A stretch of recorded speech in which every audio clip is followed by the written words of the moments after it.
Good morning or good evening, Dr. Fields. My name is Michael Goodner, and this is my state and local government presentation for PA 3314.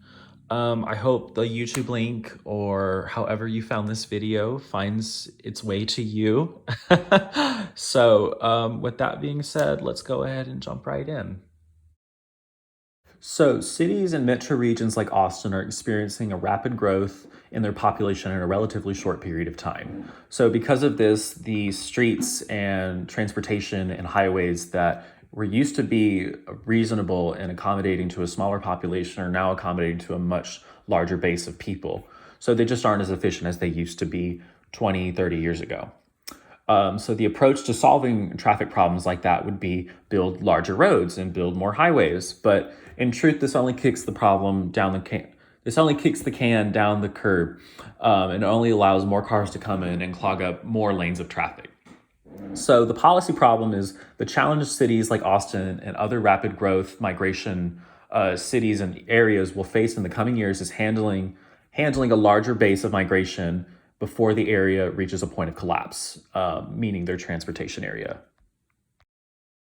So the reason why this matters is because the top 100 metros in the nation, like we talked about in class, house about 2/3 of the United States population, meaning 2/3 of the population will have trouble getting to work to and from every day and will be wasting time in traffic instead of time they could be spent helping the economy.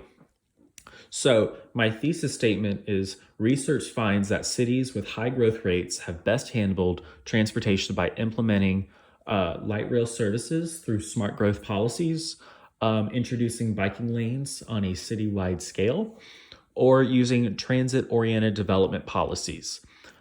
These policies have proven to be some of the best ways to address how to handle transportation inefficiency in a rapid migration growth area. So let's discuss the first policy, and that would be light rail services and smart growth. Right now, the leading metro region in the United States is Birmingham, Alabama, of all places, for using light rail services and smart growth. And what smart growth is defined as it's a focus on limiting public investments in infrastructure to designated growth areas while protecting other areas from development at the same time. So, how Birmingham has really addressed their traffic issues is that they introduced the light rail service, working with a private company in collaboration with the city of Birmingham. And that has become a legitimate alternative to the conventional driving on highways with cars. So, the next policy that rapid growth migration areas can implement is one that I think a lot of people are quick to discredit, but I'm sure you would disagree of all people. So, this policy would be biking. And of course, if biking is implemented correctly, it can significantly reduce the number of cars on the road if a lot of people begin taking it up instead of driving.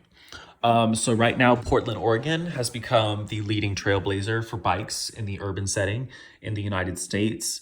And of course, Amsterdam is world famous for its wide-scale biking worldwide, amongst other things the city has a reputation for. So to get this status and to push this forward as a legitimate policy, cities are going to have to create biking lanes, similar to how they would create car lanes, and they would have to make large biking racks accessible across the city. And that sounds like it would be a lot of expenses and it would be very costly to do this.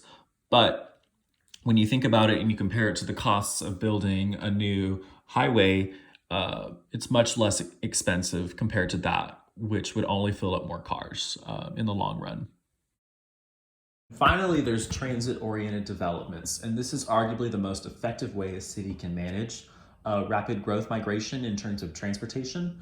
As of right now, Washington, D.C. and the District of Columbia's greater area and Denver, Colorado are both two prime leading areas in transit-oriented development.